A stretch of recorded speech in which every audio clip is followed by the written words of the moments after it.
आज आम्ही बनवणार आहे मंचुरियन बनवण्यासाठी आधी तर आम्ही कोबी आणि गाजरला छानपैकी चॉपरमध्ये पिसलेलं आणि त्याला थोडंसं मीठ लावून ठेवलेलं आणि पाणी सुटूस्तर आम्ही त्याला ठेवलेलं. तर ते पाणी सुटल्यानंतर आम्ही त्याच्यामध्ये कॉर्नफ्लॉवर आणि मैदा घालून छानपैकी असं पीठ मळून घेतलेलं आहे. आता आम्ही आहे ना हे मंचुरियन बॉल जे आहेत ते आता आम्ही तळून घेणार आहेत. बनवलेले आहेत मंचुरियन बॉल. तेल इथं गरम झालेलं आहे.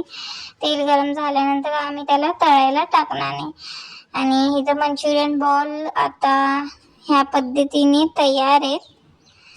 जर तुम्हाला गिरवीसाठी जर तुम्ही गिरवीचे मंचुरियन करत असाल तर ह्या अशा पद्धतीने स्लाईसमध्ये कांदा आणि शिमला मिरची कापून घ्या आणि इथे थोडंसं अद्रक आणि लसूणचा पेस्टही आहे आणि इथे मिरचीची पण थोडीशी पेस्ट आहे, म्हणजे मिरचीला पिसून घेतलेलं.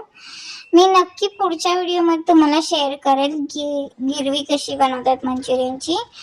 आता आपण मंचुरियनचे बॉल तळायला टाकलेले आहेत आणि मंचुरियनचे बॉल ह्या पद्धतीने गोल्डन कलरमध्ये असे करून घ्यायचे. बिकॉज ते काय होतं ना की कधी कधी असं म्हणजे काळे होतात, टेस्टला कशी तरी लागतात आणि मंचुरियन बॉल्स असे गोल्डन टाईप्समध्येच तळून घ्यायचे आपल्याला सगळे. आणि जर वेगळं होत असेल तर त्यात थोडासा मैदा घालून आणि त्याला लवकर असं दाबून बनवायचे. इथे आपले मंचुरियन बॉल्स तळून तयार झालेले आहेत आणि आता मी त्याला गिरवीमध्ये टाकणार आहे आणि हे बघा गिरवीमध्ये टाकल्यानंतर हे कसे दिसतात. जर तुम्हाला व्हिडिओ आवडला असेल तर लाईक आणि सबस्क्राईब नक्की करा.